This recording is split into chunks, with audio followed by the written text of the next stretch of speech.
Podczas naszej wycieczki do Polski w lutym 2024 roku odwiedziliśmy tak zwane grzyby skalne w Górach Stołowych i kopalnię uranu w Kletnie.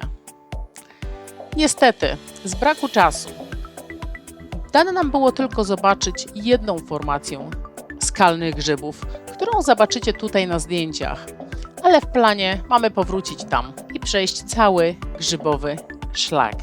Za to kopalnię uranu odwiedziliśmy i zwiedziliśmy całą od początku do końca, co pokażę Wam również w tym odcinku. Zapraszam. Najpierw opowiem Wam o formacjach skalnych, zwanych skalnymi grzybami, a później trochę o starej kopalni uranu mieszczącej się w Kletnie. Około 100 milionów lat temu płytkie morze pokrywało region, który obecnie znany jest jako Góry Stołowe. Ten zbiornik wodny był połączony z głębszymi basenami morskimi, które obecnie znajdują się w rejonie Morza Północnego i w tym, co później stanie się Karpatami. Linia brzegowa w tym okresie znajdowała się w pobliżu miejsca, w którym dziś znajdują się Góry Sowie. Rzeki z otaczającego lądu osadzały piasek i muł w morzu, które stopniowo gromadziły się na dnie oceanu. Przez miliony lat osady te były ściskane przez nowsze warstwy nad nimi, przekształcające się w twardą skałę, która tworzy dzisiaj Góry Stołowe. Przez całą swoją długą historię zarówno głębokość morza, jak i skład materiałów przynoszonych przez rzeki ulegały wahaniom.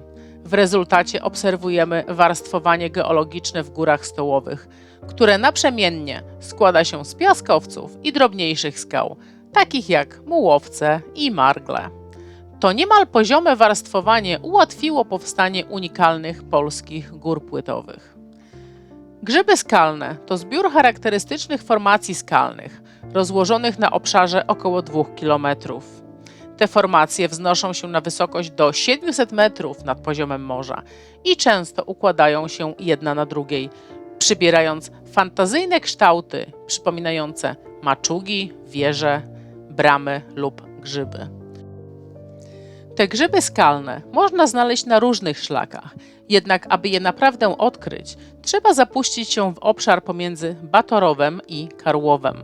Historycznie wiedza o tych formacjach była ograniczona głównie do lokalnych mieszkańców i entuzjastów.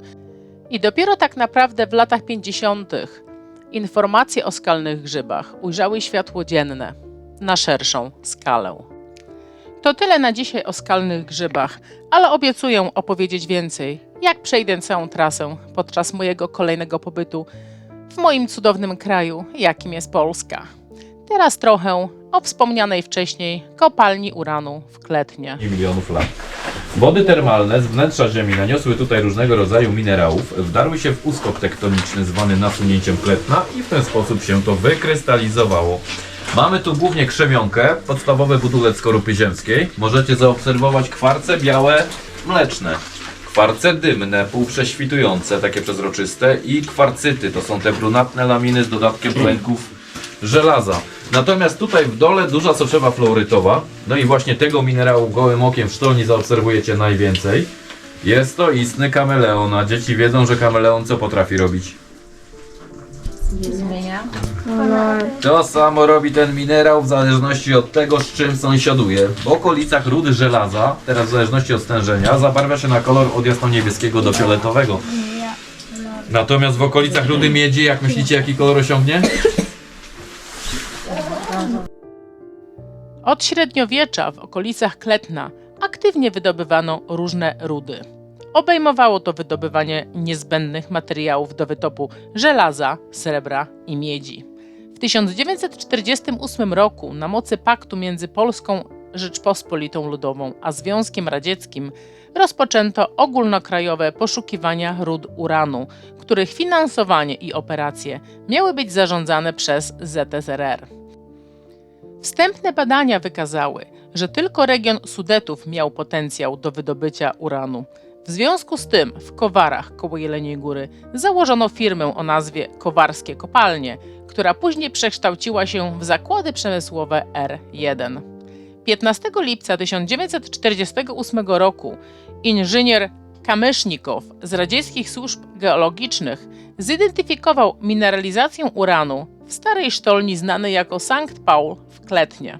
W tym samym roku rozpoczęto działalność eksploatacyjną, początkowo skupiając się na hałdach powierzchniowych, a następnie przechodząc do wyrobisk chodnikowych.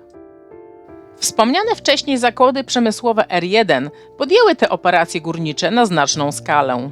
Po odnowieniu starych tuneli mogli oni rozszerzyć ich zasięg zarówno głębiej, jak i dalej na zewnątrz. W ciągu kilku lat osiągnęli w sumie 37 km tuneli na 9 do 10 poziomach, z różnicą głębokości do 300 metrów między najwyższym a najniższym poziomem. Złoże zostało dokładnie zbadane poprzez szeroko zakrojone prace wiertnicze.